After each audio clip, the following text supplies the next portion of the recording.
We are witnessing a total political system failure in America. If you're anything like me, you may find yourself constantly overwhelmed by everything that's wrong with politics. And when I say politics, I'm not talking about Democrats or Republicans. I'm talking about the flaws that exist in our political system, regardless of which party is in power. And I know it's hard to talk about politics these days, but look, the government is ours. We pay for it, so it needs to work for us. And right now it doesn't, and I mean it really doesn't. So what's going on here? Is it Russian meddling in social media? Is it him? Is it her? No. Those two were the least popular presidential candidates since they began keeping track of such things. Only 4% of Americans have a great deal of confidence in Congress now. Just 4%. America is no longer even considered a full democracy. We are witnessing a total political system failure in America, which is the complete opposite of what our nation's founders had in mind. So I'm going to show you 3 lines that show what's causing this failure, how we can fix it, and what you can do about it. So here's your first line. What I want you to do is take any issue you really care about and picture it on this line. This line comes from a Princeton University study that shows how public opinion influences the laws that Congress does or doesn't pass. They looked at 1,800 public opinion polls over a 20-year period, and we took their data and plotted it in this chart. See this horizontal line? That shows public support for a law amongst average Americans. This vertical line? That shows the likelihood of the public support leading to the passage of a law. When you plot it for the average American, you get a line that looks like this. There's your issue sitting on that line. If there is 0 support for a law, there's about a 30% chance that Congress is going to pass it. And if there is 100% support for something, the most popular thing ever, there's still a 30% chance that Congress is going to pass it. So the line is horizontal because no matter how much support there is among average Americans, there's still a 30% chance that Congress is going to pass that law. Princeton determined that the preferences of the average American appear to have only a minuscule, near zero, statistically non-significant impact on public policy. How in the hell does that happen? Consider this. Politicians are spending up to 70% of their time raising funds for re-election after they get into office. Why? Because in order to win a seat in the Senate in some races, you would have to raise $45,000 every single day, 365 days a year for 6 years to raise enough money to win. Now consider that only 0.05% of Americans give more than $10,000 to politics. And then you see why politicians have become completely dependent on the 0.05% of Americans, billionaires and special interest groups, who fund their campaigns. Meanwhile, you've got lobbyists writing our laws and donating to the politicians who pass them. We have a 2-party duopoly of Democrats and Republicans that makes it so that independents can't win, while the American people are leaving the major parties in droves. As you can see here, nearly half of American voters are now registered independent. And then there's gerrymandering, with politicians drawing the boundaries of their own voting districts into crazy shapes designed to prevent competition. Today, only 14% of House campaigns are actually competitive. 86% of them are not. And we wonder why young people feel that their vote doesn't matter. I've covered a lot here, but it all adds up to this vast ring of influence over our elected leaders. It's a corrupt system in which we, the people, have near zero influence over our own government. And that is sad. That is not the country I feel like I grew up in. But what's worse is that by allowing this to happen, we are causing the failure of the most important issues facing our nation. We're wasting trillions of dollars a year on fraud and abuse in our own government. 1 in 5 American children live in poverty.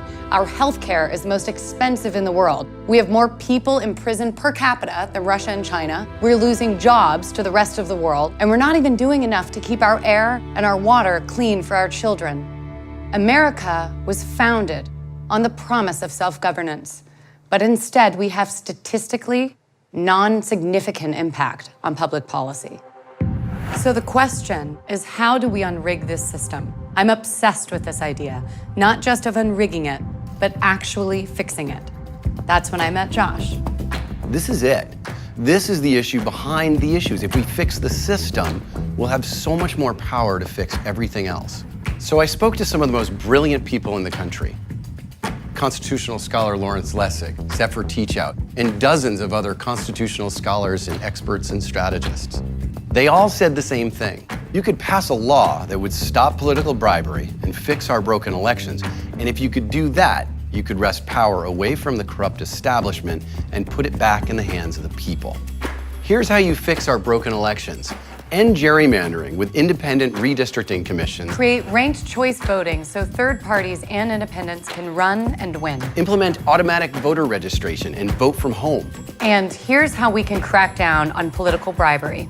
Overhaul lobbying and ethics laws and close the revolving door so politicians can't be bribed with high-paying job offers. Mandate full transparency of political spending so we know who's trying to buy influence. Give every voter a $50 or $100 tax voucher so politicians spend time fundraising from their constituents, not just that 0.05% that I talked about earlier. If you could pass even just some of these reforms, you would undo that ring of influence and begin to reinstate we the people as the most important influence over our elected leaders. So we took all of these reforms and put them in a model law and named it the Anti-Corruption Act. And get this, 87% of Americans support making the Anti-Corruption Act the law of the land. Look at the breakdown. 91% of Democrats and 83% of Republicans. It's incredible. Now you might be thinking 9 out of 10 Americans. Surely Congress will pass it. But on this issue, more than any other issue, it's like asking the fox to put a lock on the henhouse. Politicians won in the current system, and they have an incentive not to fix it. So we need to go around Congress, in this case, by passing anti-corruption acts in cities and states all across America. Now, every time I say this, people look at me and say, how does passing city and state laws lead to fixing all of these problems with the federal government? Can I do this part? Go for it. So first of all, the US Constitution gives states sole control over how elections are run, even federal elections.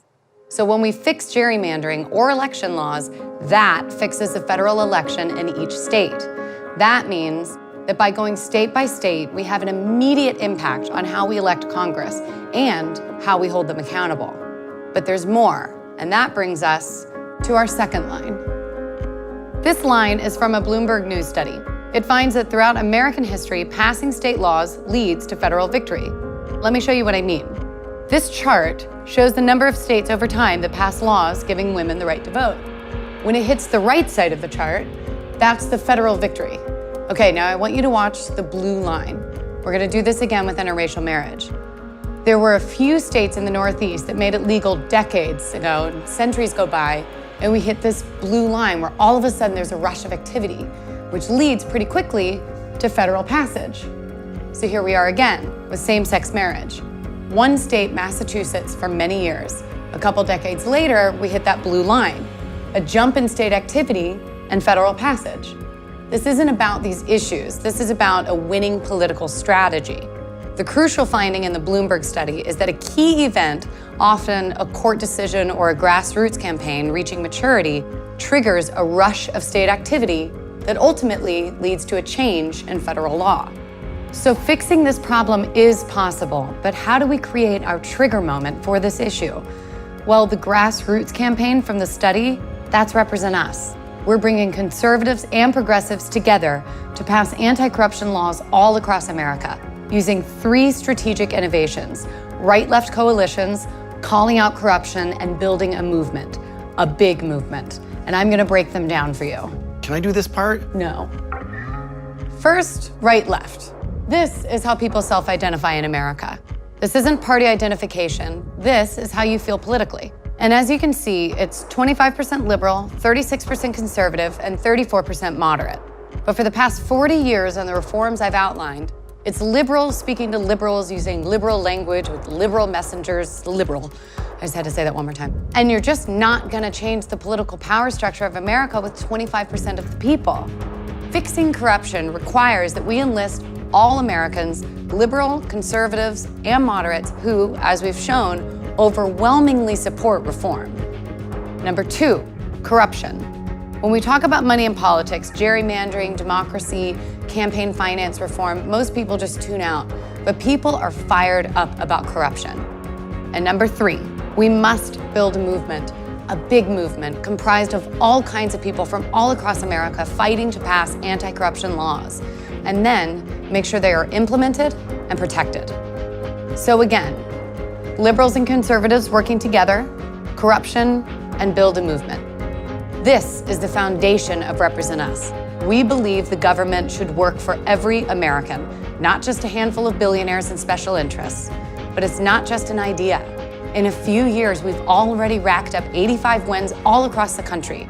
And if we can get those 85 wins to 850 wins, we can fix our corrupt political system, save America, and get to work on fixing everything else that's broken in our country. This is how we build this movement big enough to trigger that rush of state activity that leads to a change in federal law. And that brings us to our last line. Right now, this is you. And right now, these are all of the ways that you can help us go state by state, city by city, to fix the corruption in American politics. Volunteer and join a Represent Us chapter. Or, if that's not your thing, join the Commonwealth to make a monthly donation in support of someone who does volunteer.